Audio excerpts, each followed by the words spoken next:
Yeah, I'm not a draft guy. I never write a version of the book until I'm pretty much turning it in. I'm a piece at a time guy, you know. I write all over the map with the book. You know, I write what I think might be the last chapter. I might write that on the second day, and I write, you know, what I think might be the opening on the third day, and I kind of fill it in. Like, I'm more of a jigsaw puzzle assembler, you know. Sometimes I start at the edge. Rarely do I get to the middle until towards the end. And I kind of start with a concept. So the 5 people you meet in heaven, the concept came from an old uncle of mine who the book ended up being based on. He was this old sailor, and he military guy, and never felt that he mattered. And once in his life, he had had a heart attack of some kind, and he had been rushed to the hospital, a story he always told me. And he said that while he was on the operating table, he lifted out of his body, and he floated above the table, and he saw all his dead relatives waiting for him at the edge of the bed. Of course, he was a salty old guy, and I said, well, what happened? And he said, well, I told them, get the hell out of here. I'm not ready for any of you yet. And they flew away, and he came back into his body again. But that idea of, like, well, people waiting for you when you die was always sort of interesting to me, you know, and I always associated with him. And then he was a guy who felt that he didn't matter. So I said, well, okay, you know, the guy doesn't matter, and there's people waiting for him. What if those people waiting for him aren't necessarily his family or whatever, but maybe they're people who are going to explain to him what he didn't understand on Earth. Okay, I had my concept. Didn't know who those people were going to be.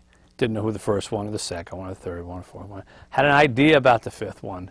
Had an idea that the guy would, like, die trying to save a little girl, and he would only feel her hands in his, but that would be the last thing he would feel, and he wouldn't know if he saved her. He died not knowing the most important thing of his life. Did I save her, didn't I? And that mystery would solve itself at the end, where he would feel 2 little hands in his. And I remember when I went in to tell the story to Hyperion, who ended up being my publisher, because what happened with 5 People You Meet in Heaven, just from an anecdotal thing, is that Tuesdays with Morrie was a 1-book deal. So I didn't have a publisher. You know, it was this very, very successful book, and everybody wanted follow-ups on it. I didn't have a publisher anymore. You know, I was a free agent, to put it in sports terms, and so I had to go to different places to talk to them about what my next book would be when 6 years were almost up.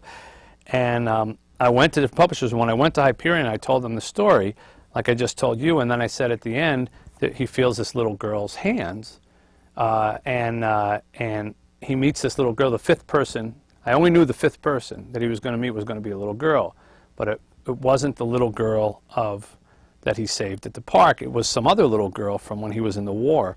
And I knew that she was going to say to him, he says, just tell me if I saved the little girl.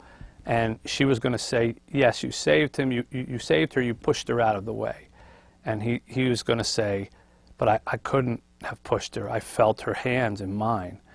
And the girl was going to say to him, those were my hands, and I was bringing you to heaven.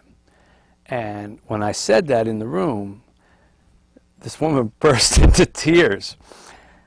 It was really funny. I mean, I'm talking about, but it was funny because I was, you know, everybody was quiet, and I said, those are my hands, and they were taking you to heaven. And she went, and she couldn't help herself. And when we left, my agent and I were going downstairs, and I said, and they were very complimentary, and they really wanted to do that book. Unlike a lot of other publishers said, well, we'll do that one, but could you give us a Tuesdays with Morrie book first or whatever? They wanted that book, and I said to my agent when we left, I said, I want to work with those people, and I want the woman who was crying as my editor. And she became my editor, and she's been my editor for the last 3 books.